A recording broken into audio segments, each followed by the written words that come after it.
ശിരൂരിൽ കാണാതായ Malayali truck driver Kozhikode സ്വദേശി അർജുനു വേണ്ടി ഇന്നും ഗംഗാവലി നദിയിൽ തെരച്ചിൽ തുടരും.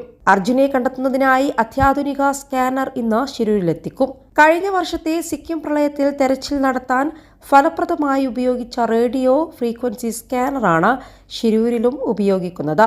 17 മനുഷ്യശരീരങ്ങളും 36 വാഹനങ്ങളും ഇതുപയോഗിച്ച് കണ്ടെത്തിയിരുന്നു.